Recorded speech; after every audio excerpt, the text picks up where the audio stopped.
जिस शब्द का अर्थ हम समझते हैं उस शब्द का असर हम पे होता है, लेकिन जिस शब्द का हम अर्थ नहीं समझते उसका वो परिणाम या वो प्रभाव हमारे ऊपर नहीं होता। ये कार्यक्रम जो आज यहाँ आयोजित किया गया है, यहाँ के सभी गुरु भाई गुरु बहनों ने इतनी मेहनत करके किया। इस कार्यक्रम को हम नाम देते हैं शिव गुरु महोत्सव।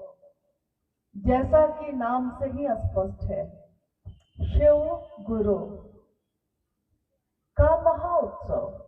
महोत्सव शिव और उसके साथ लगा है गुरु। शिव महाकाल भी है, शिव ईश्वरों के ईश्वर महेश्वर भी है, शिव महामृत्युंजय भी है। वही शिव उमा के पति और गणेश कार्तिकेय के पिता भी हैं। यानी शिव तो एक ही है, लेकिन उनके विभिन्न स्वरूप धरती पे पूजित हैं। हजारों साल से उनकी पूजा होती आई है। आज हम सब जो आए हैं अपने गुरु की बात करने, तो जैसा कि नाम से ही स्पष्ट है आपको कि शिव गुरु महोत्सव, यानी यहाँ गुरु शिव है, बाकी हम सब शिव के शिष्य हैं। हमने शिव को अपना गुरु बनाया है और हम सब उनके शिष्य हुए हैं। तो महादेव के विभिन्न स्वरूप से जो जैसा जुड़ा उसने वैसा परिणाम पाया। काम तो सब करते हैं, लेकिन अगर उस काम को करने के पीछे का उद्देश्य स्पष्ट ना हो, उद्देश्य अगर स्पष्ट हो तो परिणाम भी उसके अनुसार होते हैं। उद्देश्य स्पष्ट ना हो, काम कर रहे हैं आप तो मेहनत तो लग रही है, समय भी लग रहा है, अर्थ भी लग रहा है, लेकिन परिणाम वैसा नहीं होता। ऐसा बहुत काम है जीवन में हम करते हैं। पिता ने खेत दे दिया आपको, अब उस खेत की जुताई आप कर रहे हैं। पिता खेत दे सकते हैं, संपत्ति दे सकते हैं, यानी जो लौकिक चीजें हैं, लौकिक जो सामान है वो आपको दिया जा सकता है। खेती का ज्ञान लेना पड़ता है। खेत कोई दे सकता है, लेकिन उस खेत की जुताई कब हो, मौसम कौन सा ठीक रहेगा, बिया कौन सा सही रहेगा, सिंचाई कब हो, इसके लिए आपको ज्ञान लेना पड़ता है। और अगर ज्ञान ना हो तो पिता ने जो खेत दी है, खेत तो रहेगी, उसकी कीमत होगी, लेकिन आपके किसी काम का नहीं होगा, किसी काम का नहीं, क्योंकि चीज तो है, उसको संभालने का ज्ञान नहीं है। तो महादेव के अनेक रूपों की पूजा होती आई, लेकिन इस कालखंड में शिव के शिष्य साहब हरिनानंद जी ने आवाहन किया, उद्घोष किया कि शिव भगवान तो है, लेकिन उनके अनेक रूपों में एक रूप है जगत गुरु शिव का रूप। और ये भी कहा कि हम और आप सब उस शिव के शिष्य हो सकते हैं। गुरु है, उनके शिष्य हो सकते हैं। अब आते हैं हम लोग उस बात पे जिसके लिए हम सब यहाँ बैठे हैं। शिव गुरु के रूप में क्या करते हैं? हम शिव को गुरु क्यों माने? शिव को गुरु मानकर हम उनके शिष्य हो सकते हैं कि नहीं हो सकते हैं? और अगर हो सकते हैं तो हमको पता कैसे चलेगा कि हम शिव शिष्य हो गए, मेरे गुरु शिव हो गए? ऐसे अनेक प्रश्न हमारे मन में उठते हैं, ऐसी बहुत सारी जिज्ञासाएं हमारे मन में आती हैं। हम शिव को गुरु क्यों बनाए? जब भगवान के रूप में वो हमारी बात सुनते हैं, और हमारी मनोकामना की पूर्ति भी करते हैं, तो उनको गुरु बनाने की बात आज क्यों कही जा रही है? और एक सामान्य आदमी जिसने कभी ग्रंथ नहीं पढ़ा, जिसको कोई मंत्र या श्लोक नहीं आता, और जो जगत के चीजों में उलझा हुआ है, वो कौन सी विधि से शिव को अपना गुरु बना सकता है? हमारे ग्रंथों में, हमारे शास्त्रों में, उपनिषद और पुराणों में शिव के गुरु स्वरूप के भी जगह जगह दृष्टांत है। संभवे गुरुवे नमः, गुरु होने के कारण तुम संभु हो, तुम त्रिभुवन गुरु वेद बखाना। आप त्रिभुवन के गुरु हैं, यानी तीनों लोक के गुरु हैं। इसके कारण गुरु शिष्य परंपरा में आदि गुरु शिव को कहा गया। आदि का अर्थ होता है जहां से प्रारंभ हुआ, जहां से शुरुआत हुई है। आदि गुरु शिव, जगत गुरु शिव, यानी एक शरीरधारी गुरु को भी अगर हम गुरु बनाते हैं तो वो हममें कोई पात्रता ढूंढते हैं, कोई योग्यता है कि नहीं, हममें कोई पात्रता है कि नहीं, ये ढूंढते हैं। लेकिन अगर पात्रता नहीं होती तो वो भी हमको अपना शिष्य नहीं बनाते।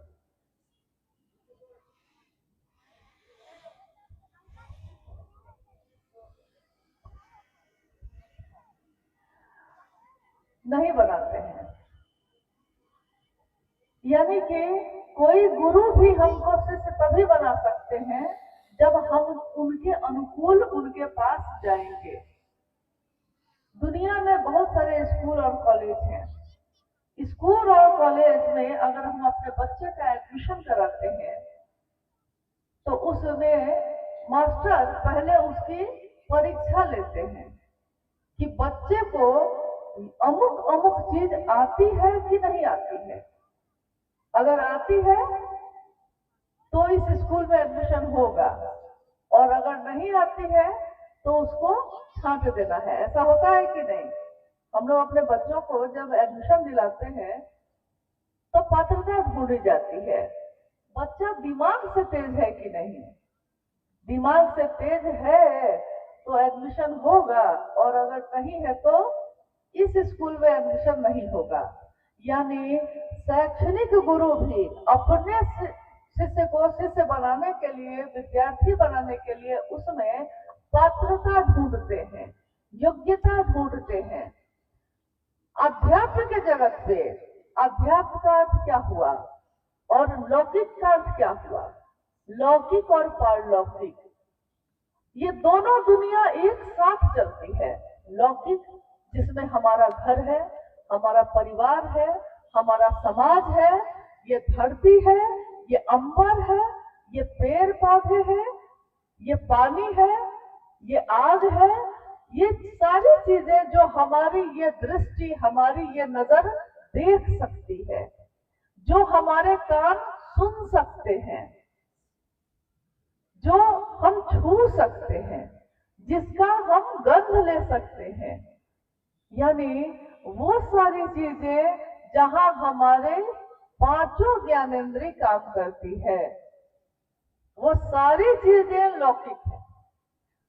पारलौकिक जैसे ही हम बात करते हैं तो समझ में आता है कि ये कुछ सूक्ष्म बात हो रही है, कोई बहुत ऊपर की बात हो रही है। ये ऊपर की बात क्या है, सूक्ष्म क्या है? जैसे ही हम मन की बात करते हैं, जैसे हमारा ये शरीर है, इस शरीर में 2 हाथ 2 पैर, पूरा शरीर ही है मानव का। इस शरीर का अंग अंग बदल दिया जाए, हाथ बदल दिए जाए, आंख बदल दिया जाए, त्वचा बदल दी जाए, दांत बदल दिया जाए, इस पूरे शरीर का अंग अंग बदल दिया जाए,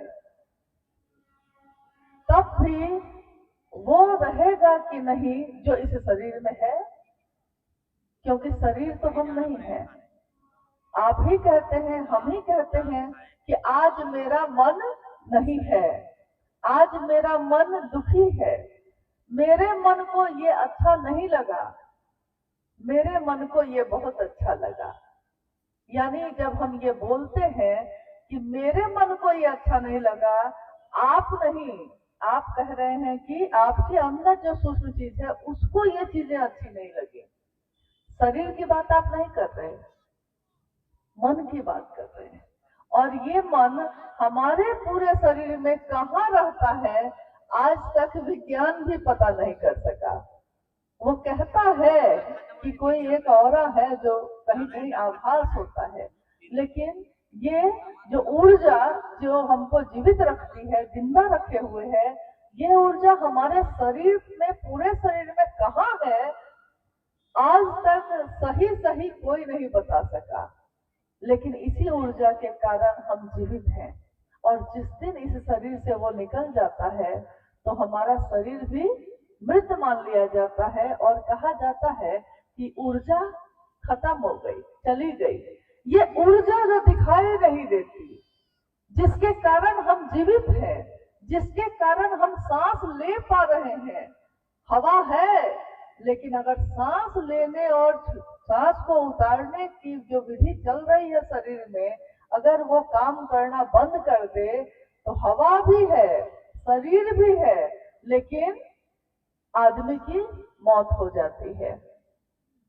साहब हैमानंद जी ने कहा, यही मन जो दिखाई नहीं देता, लेकिन इसी मन के कारण आप जीवित हैं, चलते हैं और आप काम भी करते हैं। मन नहीं करे तो आप उस काम को करने की इच्छा भी आपके अंदर पैदा नहीं होगी, और इच्छा पैदा नहीं होगी तो आप ज्ञान भी नहीं लेंगे, ज्ञान नहीं लेंगे तो आप उस पर काम भी नहीं करेंगे।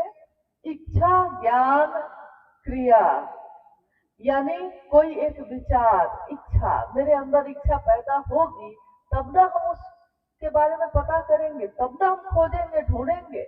आपने अभी सुना साहब हैमानंद जी के बारे में, शिव के शिष्य के बारे में। उनके मन में ये विचार आया, उनके मन में एक सोच पैदा हुई, मन दिखाई नहीं दे रहा, लेकिन पल प्रति पल यही अदृश्य मशीन जो विचारों को पैदा करती है, बार बार लगातार विचार पैदा हो रहे हैं, ठहर नहीं रहे, पैदा हो रहे हैं, सोच रहे हैं। हम अभी अभी मन में विचार आया कि इधर जाएंगे, सोचा ही था कि तब तक किसी ने कहा कि चलिए इधर, तो हम चले गए उधर। सोचा ही था, अभी तो ठहरे भी नहीं थे। लेकिन अगर वो विचार ठहर जाए, रुक जाए, तो उससे क्या हो सकता है, इसके कितने उदाहरण हैं। ये भी एक सोच है, ये भी एक विचार ही है जो दिमाग में आता है कि शिव भी मेरे गुरु हो सकते हैं, महादेव भी मेरे हो सकते हैं। लेकिन ये विचार जो दिमाग में प्रवेश करता है, अगर ये विचार दिल में आ जाए तो हम उस आदमी को या उस सत्ता को, चाहे वो कोई व्यक्ति हो, चाहे वो ईश्वर हो, अगर हमारे मन में ये विचार ठहर जाए कि वो मेरा हो सकता है, मैं उसका हो सकता हूं, तो उस स्थिति में हम उसको अपना बना लेते हैं, उसके अपने हो जाते हैं। पहला सूत्र जो आपने सुना होगा, शिव को गुरु बनाकर साहब हैमानंद जी ने 3 सूत्रों का निरूपण किया। उन्होंने कहा कि मन ही मन अपने गुरु शिव से, यहाँ उन्होंने बहुत जोर दिया, अपने गुरु शिव, बार बार कहा। लोगों ने कहा कि सुन तो लिए जो आप कह रहे हैं, लेकिन साहब ने कहा सुन तो लिया आपने, लेकिन क्या समझ भी गए? क्योंकि सुनने और समझने में बड़ी दिक्कत होती है।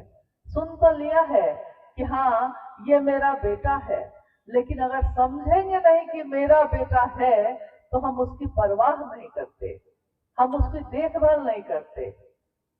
उन्होंने कहा इस जगत में रिश्तों के लिए, अपनों के लिए आपने क्या नहीं किया। आपने अपने परिवार को या जिसको भी आप अपना समझते हैं, उनकी परवाह करने में अपने जीवन को झोंक दिया।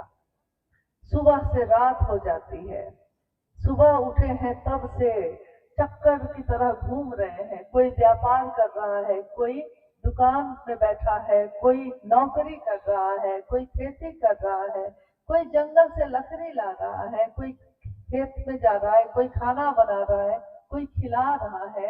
यानी सुबह से रात तक अपने चारों तरफ देखिए तो सब किसी न किसी की चिंता में डूबे हैं, किसी दूसरे की चिंता में डूबे हैं। लेकिन कोई व्यक्ति ऐसा नहीं मिलता जो अपनी भी चिंता में डूबा हो। मेरे भी इस जीवन का कोई लक्ष्य है, कोई उद्देश्य है, हम सबके लिए करते हैं, करेंगे। लेकिन क्या मैं इस जीवन में जो आया किस लिए आया, क्या कारण है? मानव का तन पाया, लेकिन मानव का तन पाकर हमने क्या इस मानव तन में कभी महादेव का नाम लिया है? कभी उस परमात्मा को याद किया जिसके कारण ये दुनिया है, जिसके कारण ये शरीर है, जिसके कारण सांसें चलती है और खून रगों में दौड़ता है? हम सबका नाम लेते हैं लेकिन उसी को भूल बैठे। इसीलिए साहब ने पहले सूत्र में कहा, हे शिव, आप मेरे गुरु हैं, मैं आपका शिष्य हूं, मुझ शिष्य पर दया कर दीजिए। दया यानी अगर दया ना हो तो जीवन में हम कुछ भी नहीं कर सकते।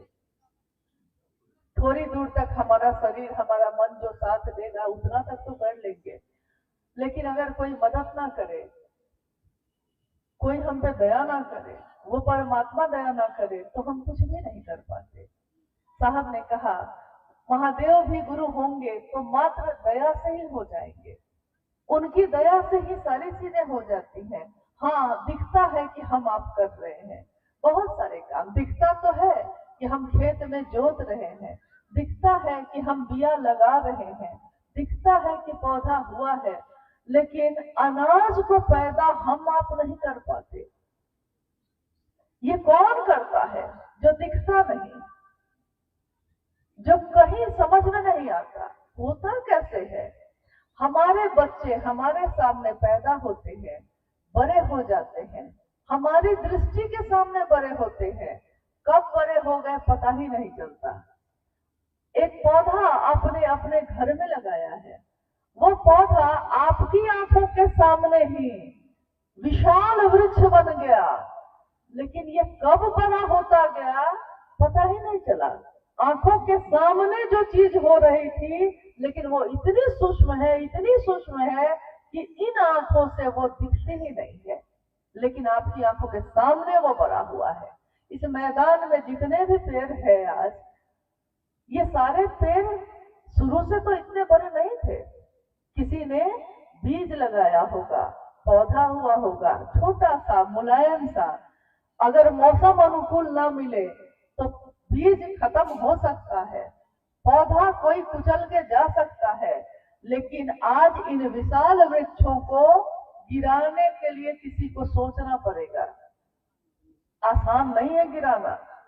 ठीक वैसे ही हमारे इस मन की धरती पे शिव के नाम का बिया तो है, लेकिन इस बिया को हमने सींचा नहीं। अपने भाव से, अपनी सोच से, अपने काम से, अपने ज्ञान से अगर सींच दिया इसको, तो ये इतना बड़ा होगा, इतनी गहरी इसकी जड़ें हो जाती हैं कि फिर कोई आपको समझाएगा भी कि दूसरे भी हैं, आपकी समझ में नहीं आएगा। जिस दिन आपने सोच लिया, समझ लिया कि ये मेरा बेटा है, हो सकता है वो बेटा बहुत बुद्धिमान नहीं हो, लेकिन मेरा है, और पड़ोसी का बेटा बहुत बुद्धिमान है। लोग कहते हैं अरे अपने बेटा को छोड़ो और उसको अपना बेटा बना लो। लोग समझाते रहेंगे, आपके समझ में नहीं आएगा, आप कभी इसको स्वीकार नहीं करेंगे, क्योंकि जिसको अपना बना लिया तो बना लिया, जो मेरा है सो मेरा है। अब वो कैसा है इस पे हम विचार नहीं करते, क्योंकि अब मामला दिमाग का नहीं, अब मामला दिल का है। जो मेरा है सो मेरा है, और जो मेरा हो जाता है जब हम उसकी बात करते हैं, यानी दूसरा सूत्र शिव की चर्चा, शिव की चर्चा क्या है? शिव की चर्चा ऐसा नहीं है कि ये पूजा नहीं है। लोग कहते हैं कि शिव की चर्चा कर लिया तो पूजा की जरूरत नहीं है। बहुत सारे लोग हमारे आपके बीच ऐसा कहते हैं, लेकिन साहब ने कभी ये नहीं कहा। उन्होंने कहा शिव की पूजा ही है ये, लेकिन शिव की पूजा का हाईटेक तरीका है। जैसे हम इसी झारखंड के जंगलों में लकड़ी चुनने जाते थे, सालों तक हमारे पूर्वज भी जाते थे, क्योंकि अगर लकड़ी चुन के नहीं लाएंगे तो घर में चूल्हा जलेगा कैसे? चूल्हा जलाने के लिए, उस पे भोजन बनाने के लिए जंगल में जाके लकड़ी चुननी पड़ती है। लेकिन फिर किसी ने कहा कि अब तो गैस का चूल्हा भी आ गया है और घर घर में अब जाइए तो आपको दिखेगा कि गैस का चूल्हा जल रहा है। आप कहिएगा कि आपने ये कैसे, आग है उसमें भी, बिना आग के तो उस पर भोजन बनेगा नहीं। आप जब उसमें माचिस से या लाइटर से जलाते हैं तो आग तो पैदा होती है और उसी आग पे आप भोजन बनाते हैं। आग वही है, भोजन भी वही बन रहा है, लेकिन आपने हाईटेक तरीका अपनाया। जो चीजें जगत में आ रही हैं समय के अनुसार। कभी ऐसा था कि दूसरों तक अपनी आवाज पहुंचाने में, राजा महाराजा के समय में जब हम दूसरों तक अपनी आवाज पहुंचाना चाहते थे तो हम मुनादी करवाते थे। आज भी कहीं कहीं हमारे गांव में है कि पूरे गांव के लोग को इकट्ठा करना है तो बहुत बड़ा एक, क्या कहते हैं उसको, नाम मुझको ध्यान में नहीं है, लेकिन है जो बजाया जाता है, डम डम डम डम, उस पे बजा। इसका मतलब है कि गांव के सारे लोगों को एक जगह आना है, कोई विशेष सूचना देनी है। अब आप क्या करते हैं कि अब कौन ही बजाने जाए, तो अब आपके हाथ में मोबाइल फोन है, तो आप बजाना छोड़ के कहते हैं कि फोन ही कर देते हैं, आ जाएगा। सूचना ही दिया है आपने, उस दिन भी जब बजाया था और आज भी जब मोबाइल से फोन लगा के किसी को कहते हैं कि भैया दीदी आइए, बैठक करनी है, शिव चर्चा करनी है, बात उस समय भी वही थी, आज काम आज भी वही हो रहा है, लेकिन हाईटेक तरीका हो गया। एक दिन हमको गर्मी लगती थी तो हम लोग या तो पेड़ के छांव में या बगीचा में जाके बैठते थे, या हाथ का पंखा, तार वाला पंखा हाथ में लेकर फूंकते थे कि थोड़ी सी ठंडक लग जाए, बहुत पसीना है। आज भी खेत में तो आप हाथ का पंखा ही लेके जा सकते हैं, सीलिंग फैन लेके खेत में नहीं जा सकते, लेकिन घर में है। जिस दिन पंखा का आविष्कार हुआ तो हमने सोचा कि पंखा लगाया जाए और हमारे घरों में पंखे लग गए। कुछ और बेहतर हुआ तो कूलर भी लगाया लोगों ने, और बेहतर हुआ तो एसी भी अब लगा के चलाते हैं। पंखा हाथ वाला भी हवा ही देता था, सीलिंग फैन और पेडेस्टल फैन, टेबल फैन भी हवा ही देता है, कूलर भी हवा ही देता है और एसी भी हवा ही देता है। ठंडक और बढ़ती गई है, आराम बढ़ता गया है, तरीका बदलता गया है, लेकिन हवा ही दे रहा है वो।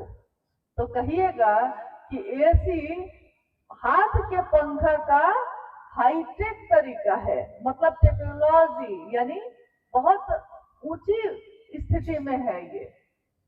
पूजा और पद्धति हमारे घरों में जो आज तक होती आई है और अभी भी होती है, उस पूजा पद्धति में जब हमारे प्राचीन समय की बात जब हम लोग कहते हैं, जब जंगल में हम रहते और गुफाओं में लोग रहते थे तो प्रकृति के बीच पूजा होती थी।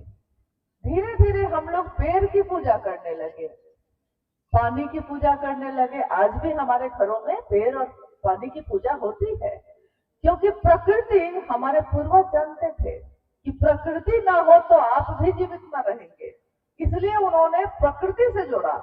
मानव से प्रकृति है और प्रकृति से मानव है, ये उस दिन भी उनको ज्ञान था। और आज भी चाहे चीजें कितनी भी बढ़ गई, लेकिन प्रकृति के संरक्षण की बात हम करते हैं। पेड़ को बचाइए, पानी को बचाइए, ये हम लोग दूसरों को समझाते हैं, अपने बच्चों को भी। तरीके हर चीज में बदले। हमारे जीवन में पहले कपड़े नहीं पहनते थे, अब कपड़ा पहनते हैं।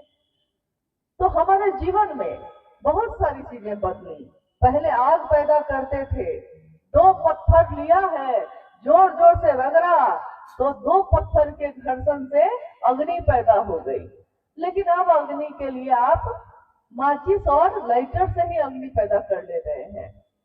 पैदा अग्नि ही हो रही है, लेकिन तरीका आपने बदला।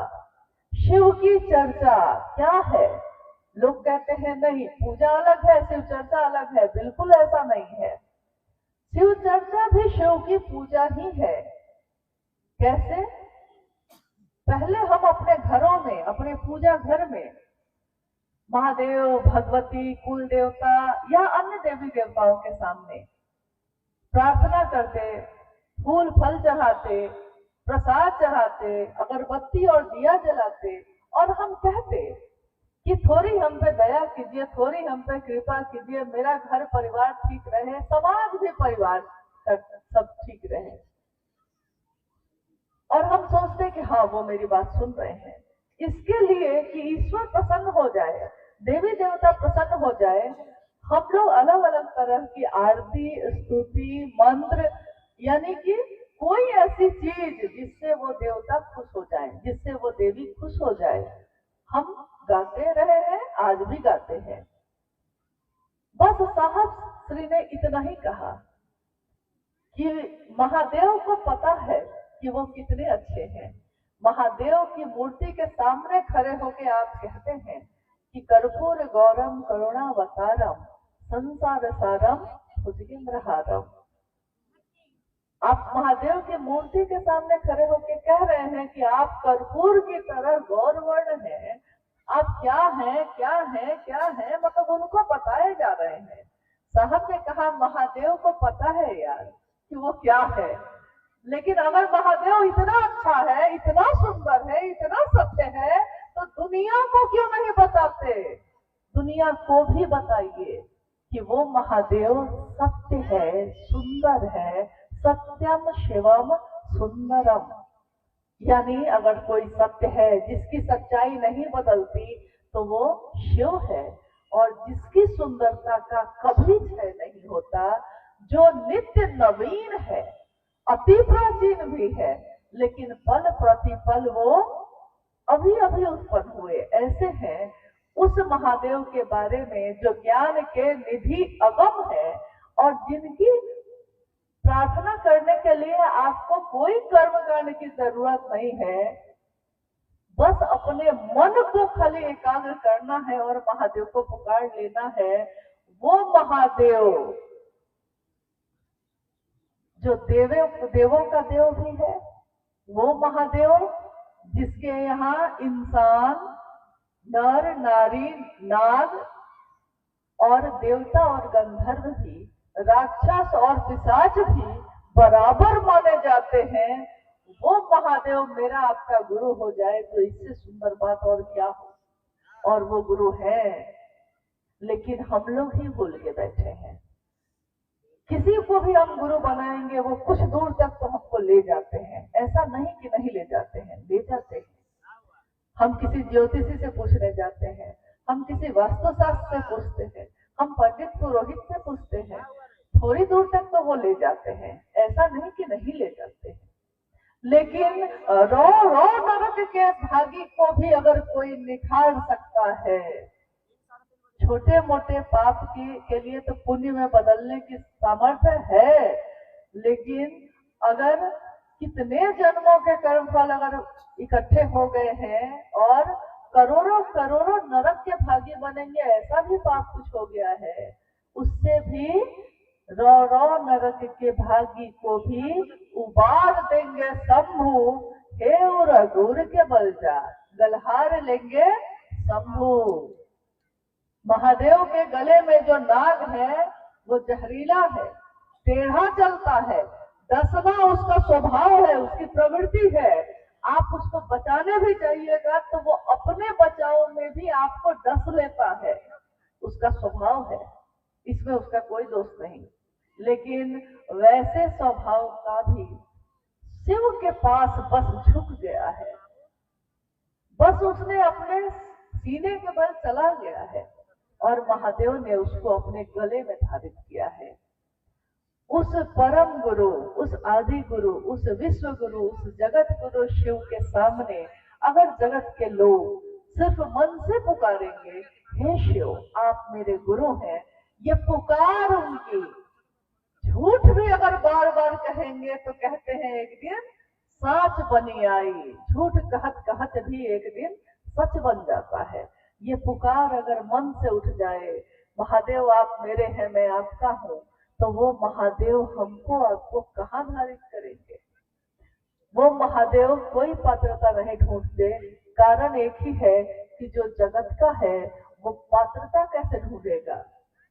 वो कैसे कहेंगे कि तुम अगर संस्कृत जानते हो तब तुम मेरे शिष्य बनोगे और अगर नहीं जानते हो तो नहीं बनोगे।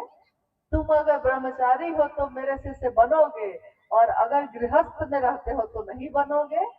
तुम शाकाहारी हो कि मांसाहारी हो, तुम इस जाति के हो कि उस जाति के हो, महादेव ही एक ऐसी सत्ता है जहां जाके सारी संकीर्णताएं खत्म हो जाती हैं। हम जो जातियों में बटे हैं, हम जो धर्म में बटे हैं, हम जो पुरुष और स्त्री के रूप में बटे हैं, ये सारी विसंगतियां संगति बन जाती है, सब एक हो जाते हैं जब हम शिव भाव में आते हैं। शिव भाव यानी मेरे मन में उस शिव के लिए थोड़ा भाव पैदा हो जाए। काम तो वही है, उद्देश्य बदल गया। महादेव के लिए महादेव को चाहा हमने, उद्देश्य बदल गया तो परिणाम बदल जाते हैं। देश में कोई हत्या हो जाए, फांसी की सजा हो जाएगी, हत्या ही है, किसी की मौत हो गई, उसकी सजा क्या होगी? फांसी होगी। उसकी सजा क्या होगी? आजीवन कारावास होगा या 30 साल 35 साल की सजा होगी। और अगर इस देश की रक्षा के लिए बॉर्डर पे चले गए हैं आप और आपने वहां भी अपने देश की रक्षा के लिए कि इस देश के रहने वाले लोग सुरक्षित रहें, वहां भी आपने किसी को मारा है, मारा तो वहां भी है, लेकिन इसके लिए इनाम मिल जाता है।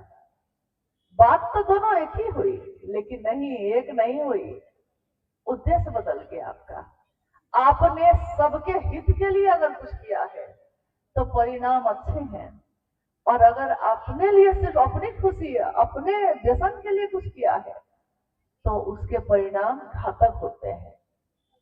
काम तो वही है, लेकिन उद्देश्य बदलता है तो, मंजिल बदलती है तो उसका परिणाम ही बदल जाता है।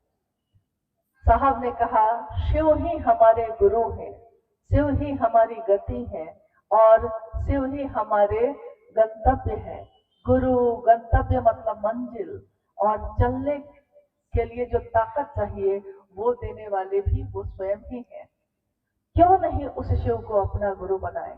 और शिव को गुरु बनाने के लिए या शिव की चर्चा करने के लिए किसी कर्मकांड की जरूरत नहीं। गरीब से गरीब आदमी भी, पहाड़ और जंगल में रहने वाला आदमी भी शिव को बस मन से पुकारता है, शिव की बात करता है और शिव भाव से भर जाता है। कर्मकांड से भाव नहीं होते, भाव होते हैं, लेकिन सिर्फ कर्मकांड अगर रह गया तो फिर उस रिश्ते का कोई मतलब नहीं होता। किसी पत्नी से पूछिए कि अगर उसका पति उसको घर दे दे, उसको कपड़े दे, पैसा दे, गहना दे, लेकिन पति का भाव नहीं दे, तो क्या वो खुश रह सकती है? सामान यानी कर्मकांड सब कुछ दिया आपने, लेकिन भाव नहीं दिया। एक भाई से पूछिए कि उसका भाई उसको खूब अच्छा खिलाए पिलाए, खूब पैसा उसा दे, लेकिन भाई का भाव नहीं दे, अपनापन नहीं दे, तो वो भाई अपने उस भाई के घर में कदम भी रखना पसंद नहीं करता। हम आप भी बहुत जगह जाते हैं, अगर हम कहीं जाते हैं और किसी ने बड़ा स्वागत किया है, सारी व्यवस्था है उसके यहाँ, लेकिन उसने भाव नहीं दिया अपनापन का, कि हमको लगे कि हाँ हम उसके लिए कुछ महत्व रखते हैं, ये भाव नहीं दिया। बस भाव नहीं दिया था, बाकी सब कुछ तो दिया था, लेकिन आप उसके यहाँ दोबारा जाना भी नहीं चाहते। यानी ये भाव बड़ा सूक्ष्म है, और भाव समझ में आता है कि कोई आपके लिए भाव रखता है कि नहीं रखता है, ये तो उसके देखने से ही समझ में आने लगता है। सूक्ष्म चीजें जल्दी पता चलती है। महादेव सूक्ष्माति सूक्ष्म है, इन आंखों से दिखाई भी नहीं देता, लेकिन उसी की इच्छा से ये दुनिया बनी है। और वो महादेव अगर जगत गुरु है और मेरे आपके गुरु भी हैं, तो उस महादेव को अगर हम देना चाहेंगे तो क्या दे सकते हैं?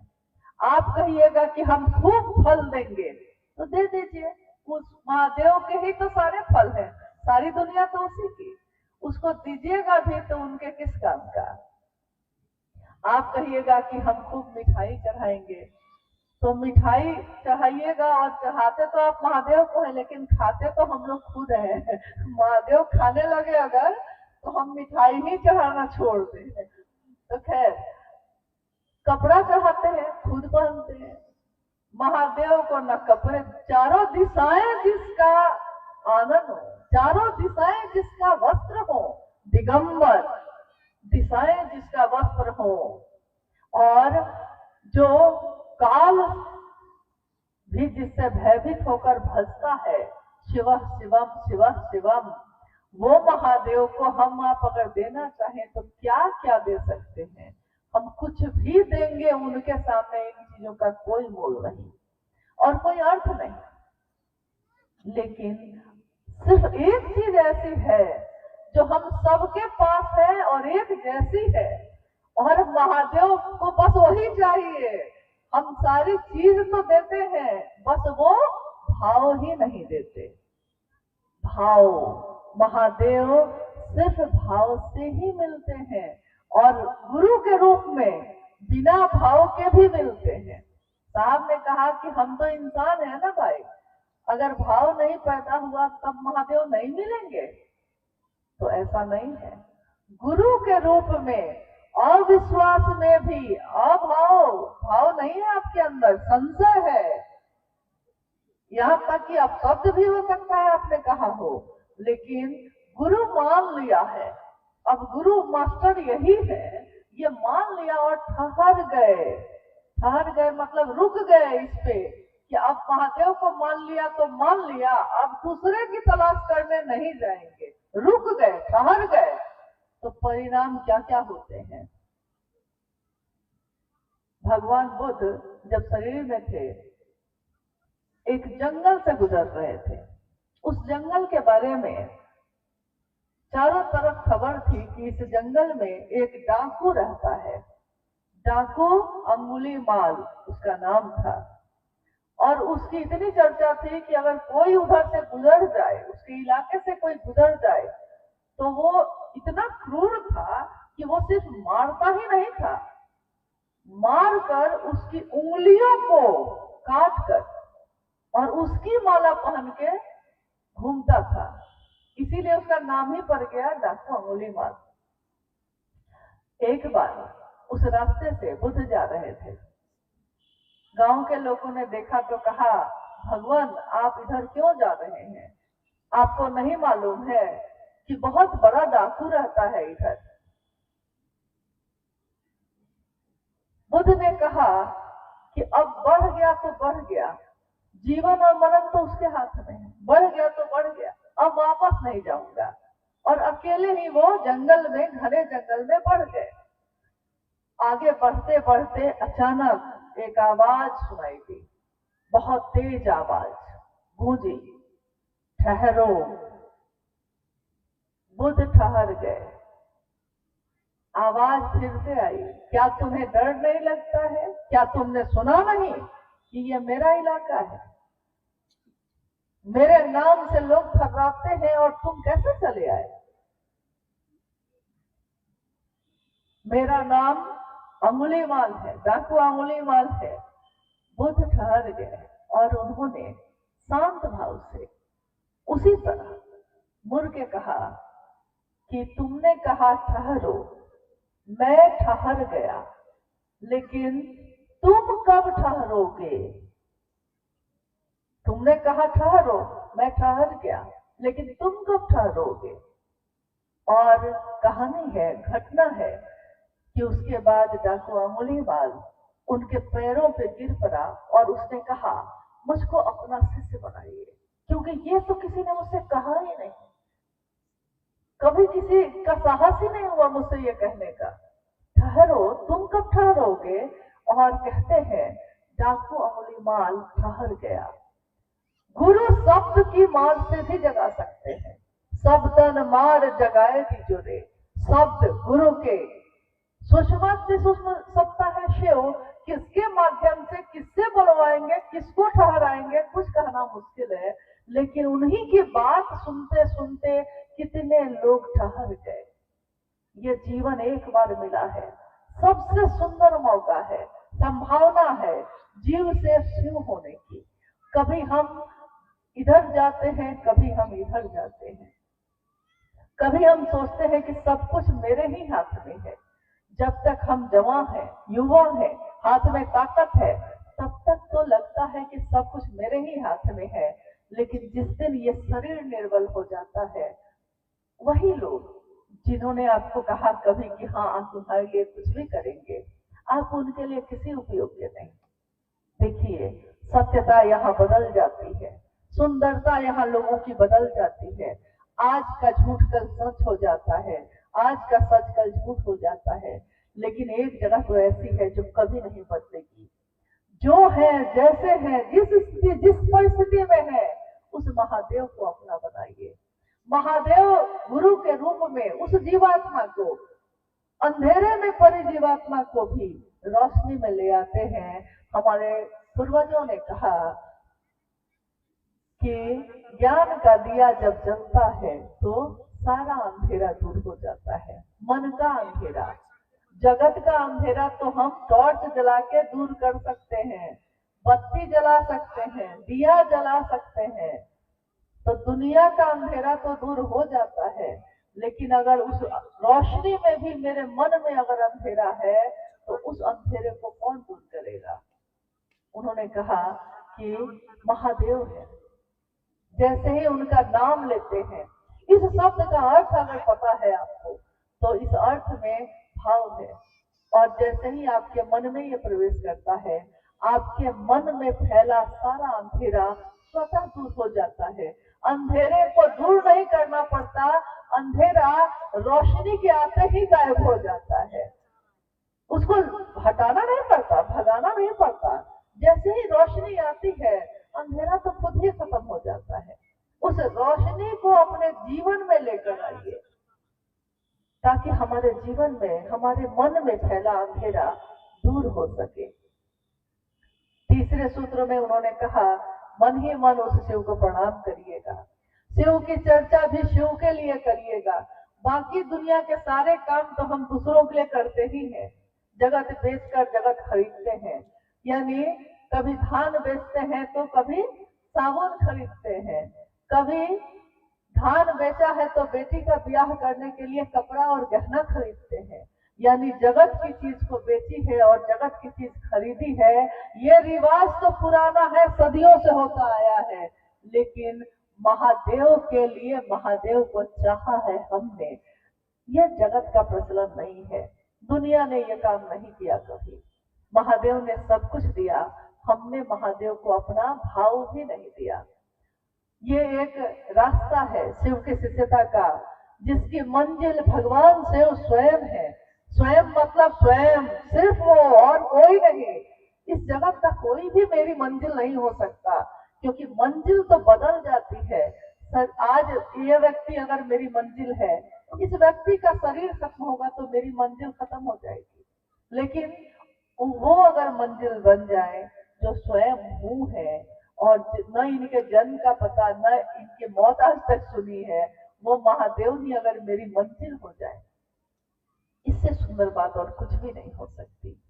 तो आज का ये कार्यक्रम भी इसी के उद्देश्य के तहत किया गया है कि हम सबके मन में फैला अंधेरा दूर हो। हे महादेव, आप मेरे मन में प्रवेश करिए। और महादेव को हम क्या दे सकते हैं? तो उनको और कुछ चाहिए भी नहीं। अमीरों के लिए भी वैसे ही है, गरीबों के लिए भी वैसे ही है। यहाँ तक कि मालिक बड़े करीब से सुनते गरीब की पुकार, अगर मन से हो तो वो सुनते हैं महादेव। आपके रुपए पैसे से नहीं सुनते, वो आपके धन दौलत से नहीं, आपके कालीन से नहीं, आपके कीचड़ में पड़े पांव भी अगर उनको पुकारते हैं तो महादेव वहां भी आपकी मदद के लिए आते हैं, कहीं भी आते हैं। उनको इन चीजों से कोई फर्क नहीं पड़ता। हमको आपको फर्क पड़ता है, लेकिन महादेव को नहीं।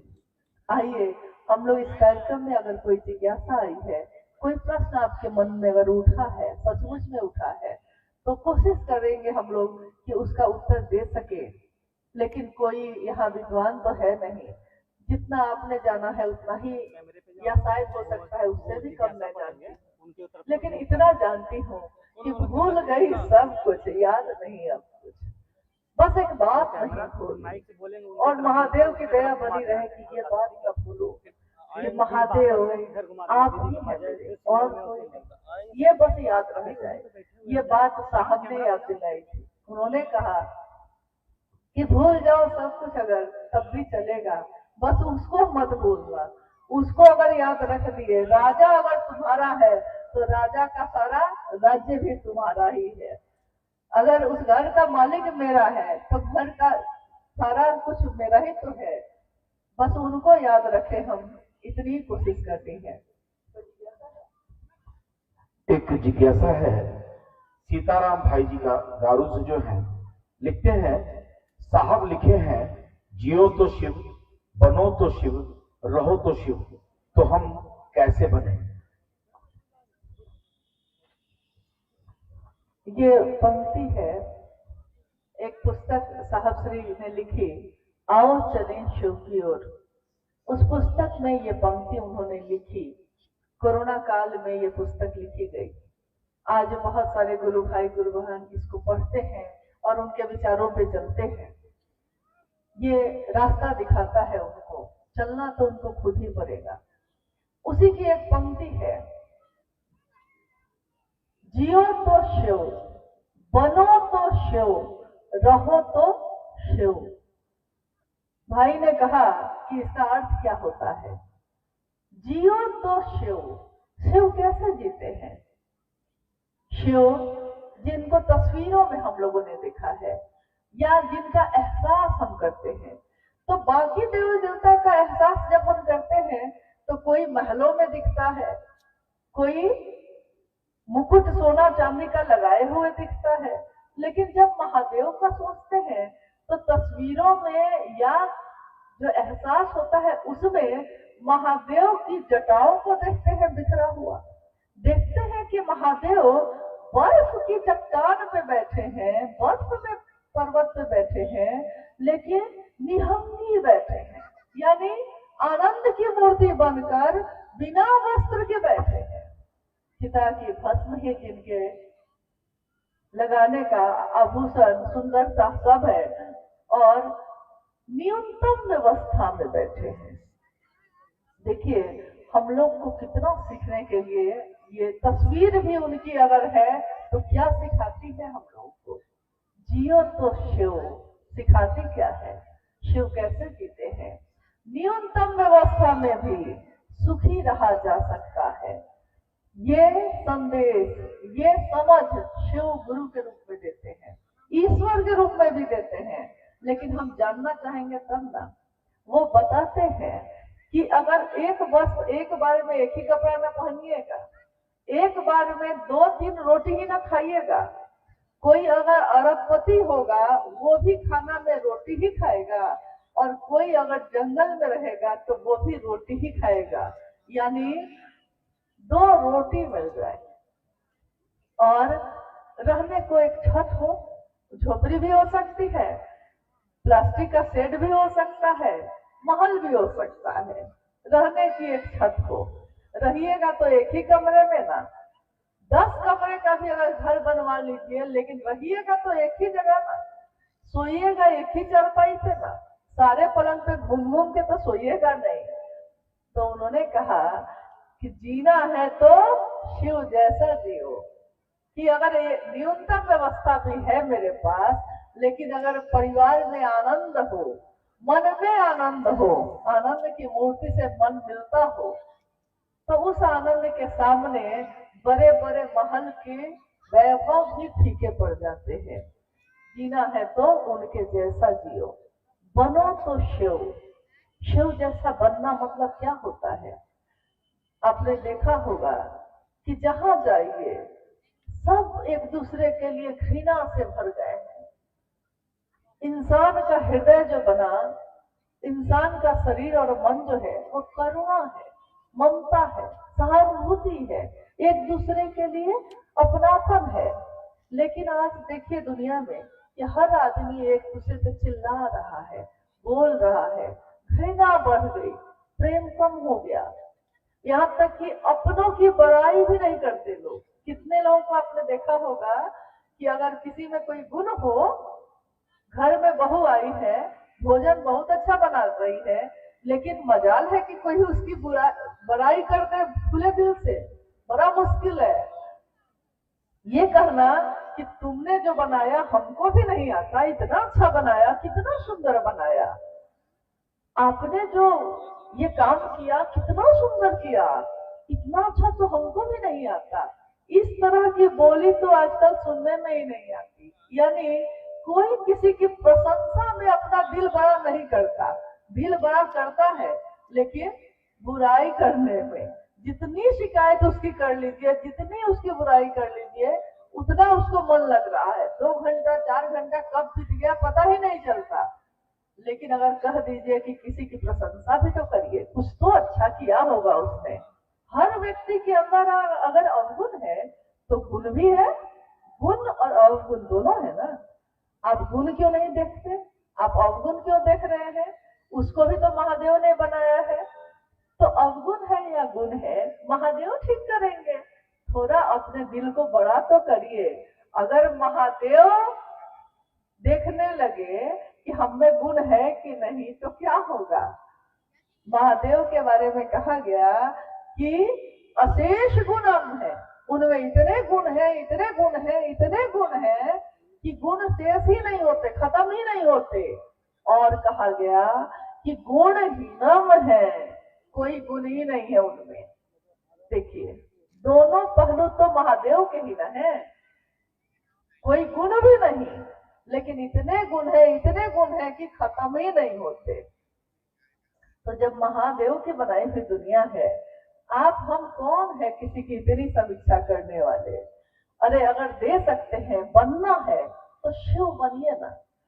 जिसने लोगों ने तो संसार को बचाने के लिए कहा कि महादेव हलाहल विष ही पी जाइए आप।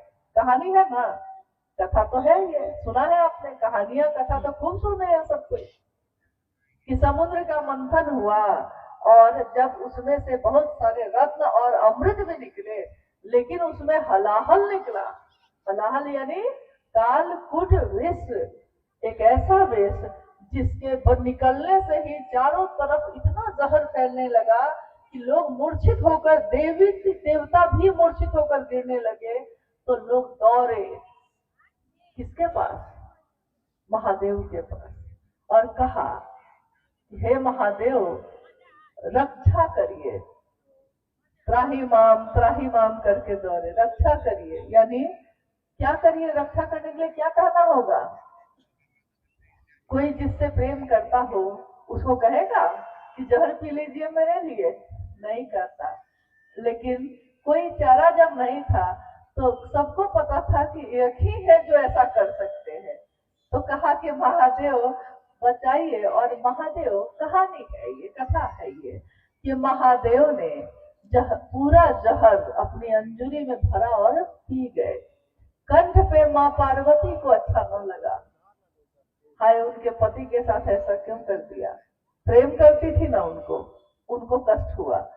तो कहानी है, कथा है कि उन्होंने अपने हाथों को कंठ पे रखा, तो महादेव ने जो जहर पिया तो सारा कंठ पे आ गया, नीला हो गया जहर से वो, और उनका एक नाम पड़ा नीलकंठ, यानी जिसका कंठ नीला हो।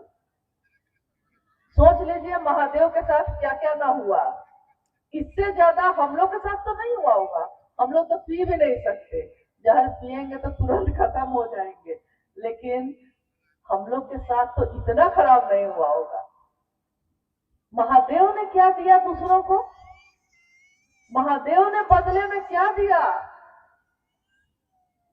आप लोग बोलिए, जरूरी है कि हम ही बोले सिर्फ? आप लोग बताइए जरा, एक साथ जरा बोलिए, महादेव ने दुनिया को क्या दिया? अमृत, जीवन, शुभ अमृत दिया। तो साहब ने कहा कि बनो तो शिव, दूसरे तुम्हारे साथ क्या करेंगे इस पे तुम्हारा बस नहीं है, लेकिन तुम दूसरों के साथ क्या करोगे इस पे तुम्हारा बस है। दूसरे जब शिव को गुरु बनाएंगे समझेंगे, लेकिन आप और हमने तो शिव को बनाया है गुरु, तो हम अपने मुंह से करवा क्यों बोले? हम किसी को अपने शब्दों के बाण से घायल क्यों करें? शब्द से बहुत लोग घायल होते हैं, ऐसे घायल होते हैं ना कि चाकू और तीर लगने से तो ठीक भी हो जाएंगे, लेकिन अगर शब्द का बाण लग गया ना हृदय में, तो ये घाव भरता ही नहीं है, जीवन भर पीड़ा देता है।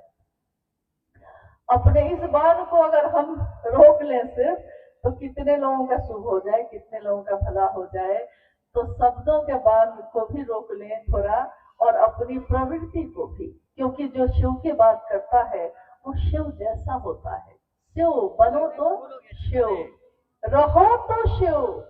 ऐसा नहीं कि एक बार ऐसा हो गए और कुछ दिन बाद फिर बदल गए। महादेव बदलते नहीं है, तो महादेव का चेला भी बदलता नहीं है। महादेव की बात दूसरों में भी बांटिए, दूसरों को भी उनके तरफ चलने के लिए प्रेरित कीजिए। हमारा आपका सामर्थ्य कम है, हमारा सामर्थ्य निर्बल है, कम है, ताकत कम है, हमारे शरीर की, हमारे मन की शक्ति कमजोर है, लेकिन जिससे ये मन मिल गया है महादेव से, उस महादेव की ताकत कम नहीं है, ज्ञान के भी निधि अगम नहीं है, वो परम ऊर्जा के अक्षय स्रोत है वो। यानी जितनी ऊर्जा है, जितनी शक्ति है, सब प्रकटीकरण है उस शिव का। सब जो दिखती है, चलती है, रहती है, सोती है, जागती है, ये सब शक्तियां जो है शिव का प्रकटीकरण है। इसलिए बनना है तो जियो तो शिव, बनो तो शिव, और रहो तो शिव। साहब जगत में शिव शिष्य होने के लिए संपूर्ण ज्ञान की बात कह रहे हैं, फिर हम क्यों नहीं शिव शिष्य हो रहे हैं? लातेहार से सुनील जी। हाँ, साहब जगत में शिव शिष्य होने के लिए संपूर्ण बात कह रहे हैं, संपूर्ण ज्ञान की बात कह रहे हैं। अच्छा ठीक है, जिज्ञासा आपने सुनी कि साहब ने जगत में रहने के लिए संपूर्ण ज्ञान की बात की। संपूर्ण ज्ञान क्या होता है? जैसे जब हम लोग कहते हैं कि किसी कोई ज्ञान को उपलब्ध हो गया, तो हम कहते हैं सम्यक ज्ञान हो गया उसको। हमारे आपके जैसे सामान्य लोग, अति सामान्य लोग हम लोग हैं, हम लोग को लगता है कि कोई बहुत बड़ी चीज है जो हम लोग से नहीं हो सकेगा, हम लोग को कभी नहीं हो पाएगा, हम लोग को आता ही क्या है। लेकिन शिव के शिष्य साहब हरिनानंद जी ने कहा, सम्यक मतलब समझ, पूरी की पूरी समझ हो जाना इस बात की कि आए हैं कहीं से और चले जाना है कहीं, रहना नहीं देश वीराना है, यह जीवन कागज की पुड़िया, बूंद पड़े खुल जाना है। मौत की एक बूंद पड़ती है और ये जीवन खत्म हो जाता है। जन्म भी होता है तो उस जन्म से पहले ये बच्चा कहाँ था ये भी नहीं पता हमको। तो न आने का पता है न जाने का पता है। जैसे इस मैदान में आए अभी और अब चले भी जाएंगे। जैसे ट्रेन पकड़ने के लिए कुछ लोग चढ़ते रहते हैं, कुछ लोग उतरते रहते हैं, वैसे ही इस जगत में रहने के लिए कुछ लोग आते रहते हैं, कुछ लोग जाते रहते हैं। लेकिन ये जगत चलायमान है, चलता ही रहता है, किसी के लिए नहीं रुकता। कितने लोग आए, बड़े बड़े लोग आए, जब शरीर में रहे तो लोगों ने कहा कि अरे हो तो ऐसा हो, लेकिन जब शरीर से चला गया तो दुनिया भूल गई। कज़ा ने ऐसी हजार सूरत बिगाड़ डाली बना बना के।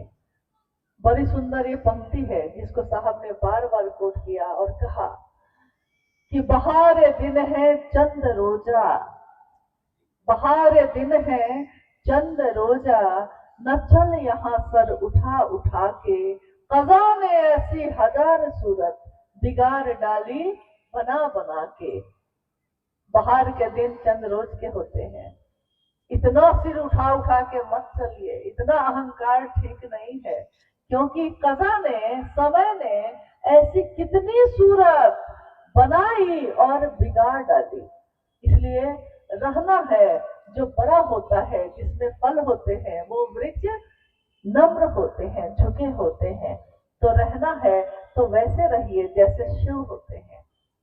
शिव जिसको देते हैं वो अहंकार से भर के भले घूमने लगे, लेकिन वो शिव जो सबको देने वाले हैं खुद परम शांत है, शांति की प्रतिमूर्ति बन के बैठे हैं। इस जीवन में अगर किसी का भला कर सकते हैं तो करिएगा।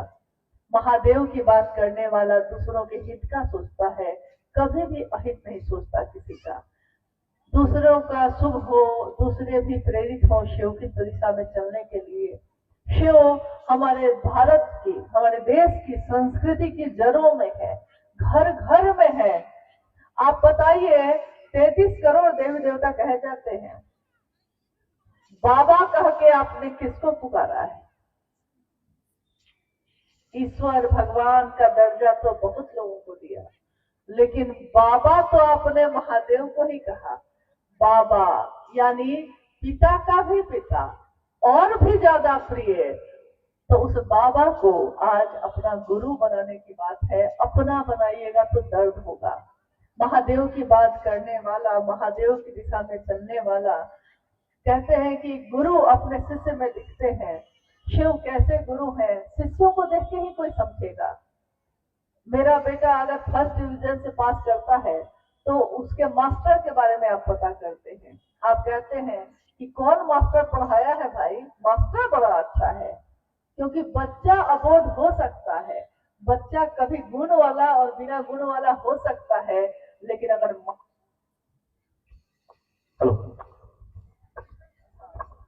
अगर मास्टर बढ़िया हो तो वो उसको परिमार्जन करके उसको फर्स्ट डिवीजन से पास कर सकता है।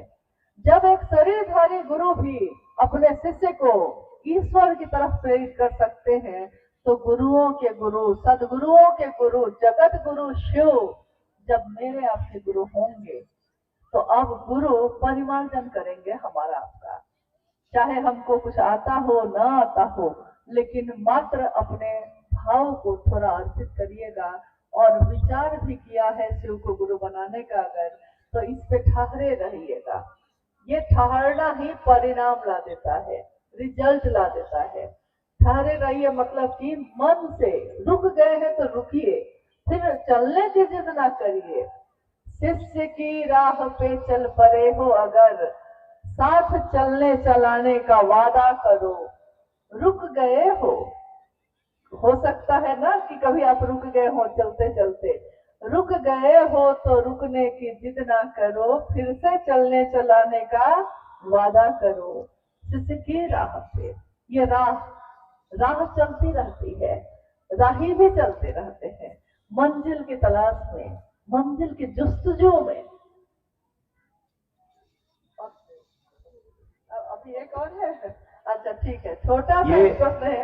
ये प्रश्न छोटा नहीं है, 7 प्रश्न है ये, लेकिन ये पूछना जरूरी है क्योंकि एक भैया है कामेश्वर, इनका प्रश्न है पिता है तो माता की आवश्यकता है कि नहीं, भैया है तो दीदी की जरूरत है कि नहीं, पूजा करना जरूरी है या नहीं, स्नान करना जरूरी है या नहीं, इतना दुनिया में मंदिर बना हुआ है किस लिए। तो ये लोहरदगा के भैया हैं, तो मुझे बड़ा भोला भाला प्रश्न लगा, इसलिए मैंने कहा इसको पूछना जरूरी है। ये बात सही कही इन्होंने, सही बात है कि इतने जगह हम रोज जाते हैं, लेकिन ये प्रश्न बड़ा भोला भाला है। मतलब कि सचमुच में जिज्ञासा है, बनाई हुई जिज्ञासा नहीं है ये।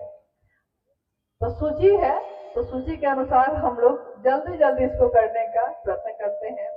शिव गुरु तो हुए हैं, उनका साथ और है या नहीं बताने का कृपा करें। ठीक है, उनका साथ और है कि नहीं। आप गुरु को पकड़ते हैं, मतलब हम कहते हैं हे शिव आप मेरे गुरु हैं, मैं आपका शिष्य हूँ।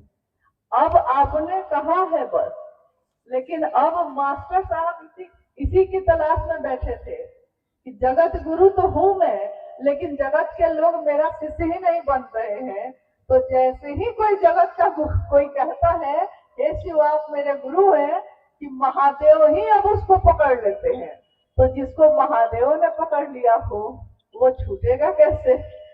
तो महादेव आपके गुरु हैं, साथ हैं और रहेंगे भी, वो आपको छोड़ेंगे नहीं। एक उन्हीं का तो साथ है जो कभी छोड़ते नहीं। दूसरा प्रश्न है पिता है तो माता का आवश्यकता है कि नहीं।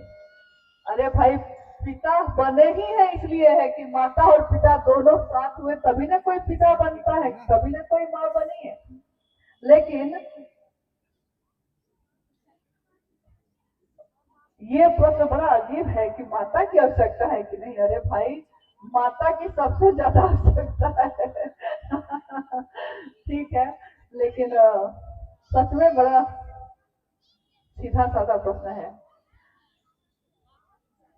भैया तो है, दीदी का जरूरी है क्या, क्या मतलब है इसका। अच्छा गुरु भाई गुरु बहन पूछ रहे हैं कि भैया तो है तो दीदी का जरूरी है क्या। दीदी मतलब गुरु बहन लोग ना। आप लोग क्या चाहते हैं कि गुरु बहन लोग को हटा दिया जाए। तो गुरु बहन लोग हट जाएंगी तो मैदान खाली हो जाएगा भाई जो बात है।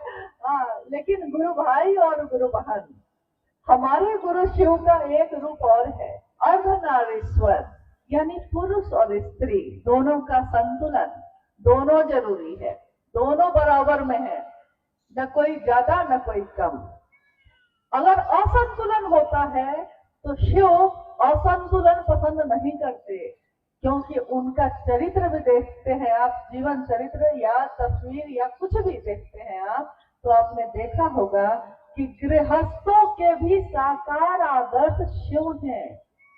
इसीलिए जब हमारे बच्चों का विवाह होता है तो हम अपने बच्चों को आशीर्वाद देते हैं, गौरी शंकर की जोड़ी बनी रहे, उमा महेश्वर की जोड़ी बनी रहे, क्योंकि हमको पता है कि उमा के महेश्वर कैसे हैं और महेश्वर की उमा कैसी है।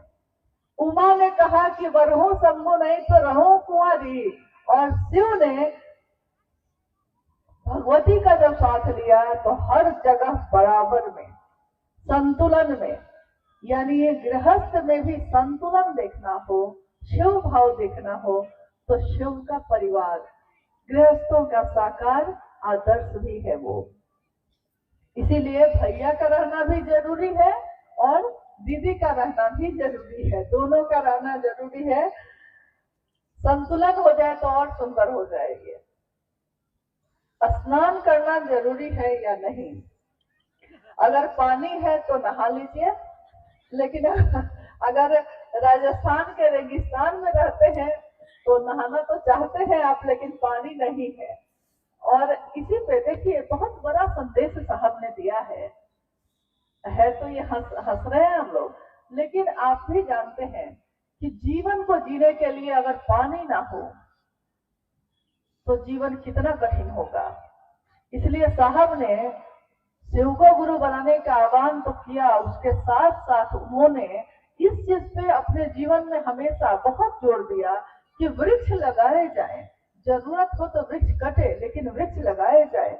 क्योंकि आपको हवा चाहिए जीवित रहने के लिए। वृक्ष की जड़ें पानी को रोकती हैं, तो पानी चाहिए आपको पीने के लिए। और हम लोग की तो मनसा ये है कि इतना पानी हो कि सब कोई नहाए, और पानी थोड़ा सा गर्म हो जाए, महादेव थोड़ा हीटर लगा देते तो और अच्छा था कि ठंडा नहीं लगता तो बहाना नहीं करता कोई। इसलिए स्नान जरूरी है कि नहीं, ये तो आपके शरीर की सफाई का मामला है। लेकिन शरीर साफ रखा है और मन साफ है कि नहीं? तो शरीर को तो बहुत साफ रख लिया, लेकिन मन को भी साफ रखना जरूरी है भाई। थोड़ा मन को सुंदर बनाइए, साफ बनाइए। जब हम अपने पूजा घर में महादेव की तस्वीर या मूर्ति रखते हैं तो उस पूजा घर का एक एक धूल का कण पोंछ देते हैं, साफ सुथरा और सुंदर सुवासित करते हैं। जिस मन में महादेव रहते हो उस मन को कितना साफ रखेंगे हम, क्योंकि जिस मन में महादेव स्वयं रहते हो, हम सब उस मन से हर कचरा हर गंदगी को बाहर निकाल के फेंक आएंगे, मिट्टी के नीचे दबा हुआ देना है यानी कि मन साफ और मन चंगा तो कठौती में गंगा। तो मतलब कठौती के पानी से भी नहाने से चल जाएगा, कहने का मतलब ये है। इतना दुनिया में मंदिर बना हुआ है, किस लिए है? मंदिर दुनिया में जो बना हुआ है, मंदिर कहा जाता है जिसमें देवी या देवता की स्थापना हम करते हैं, और एक प्रतीक है, एक चिन्ह है, एक जगह है जहां जाके हमारा मन, हमको लगता है कि शांत हो सकता है। हमारे पूर्वजों ने इसका निर्माण किया, आज भी है। मंदिर बहुत है, बात तो सही है। पूछा है इन्होंने कि इतना मंदिर किस लिए बना हुआ है, कृपया बताने का कष्ट करेंगे। देखिए, इंसान हमेशा ये चाहता है कि उसकी दुनिया सुंदर हो, शांति सबको पसंद है, किसी को झगड़ा पसंद नहीं, सुंदरता प्रेम सबको पसंद है, किसी को घृणा पसंद नहीं। आपको पसंद है, हमको पसंद है, किसी को घृणा पसंद है नहीं। आप देखिएगा कि कहीं पे कुछ सुंदर भजन कीर्तन या अर्चना हो रही हो कहीं, तो आपका मन भी उस भाव में डूब जाता है। लेकिन अगर कहीं चौक चौराहे पे कोई गाली गलौज कर रहा हो, मारपीट कर रहा हो, तो वहां जाके आपको, आपके मन को अच्छा लगता है? नहीं लगता। आप चाहते हैं कि वहां से कितना जल्दी हट जाए। यानी मंदिर की स्थापना हुई, मंदिर लोग गए भी, लेकिन अगर मंदिर जाके भी हमारा मन वहां एकाग्र नहीं हुआ तो क्या फायदा? मंदिरों की स्थापना हुई इसलिए कि भारत विश्व गुरु भी है। अध्यात्म की धरती पे रहने वाले लोगों ने दुनिया के लिए, देखिए 12 ज्योतिर्लिंग की स्थापना भी भारत में हुई। ये 12 क्यों है, किस लिए किए गए? जो हमारे ऋषियों ने, पूर्वजों ने जिस तरीके से इसकी स्थापना की है, उसमें आध्यात्मिक सूक्ष्म तरंगों का संचरण है, जो भारत देश की धरती को ऊर्जावान बनाता है। चीजें बहुत अच्छी हैं, लेकिन मन अगर मंदिर ना हो सका तो कहीं भी जाने से कोई फायदा नहीं है। इसीलिए शिव के शिष्य इस मामले में चलते फिरते मंदिर की तरह ही है। एक ऐसा मंदिर जिसकी स्थापना हुई, और एक जीवंत मंदिर जो हर जगह जाते हैं और अपने महादेव की महिमा का गान करते हैं। महादेव इतने सुंदर गुरु, इतने अच्छे गुरु, आप भी उनकी तरफ चलिए, और अगर आपका मन ही उनसे जुड़ जाए तो हर जगह तो मंदिर ही मंदिर है।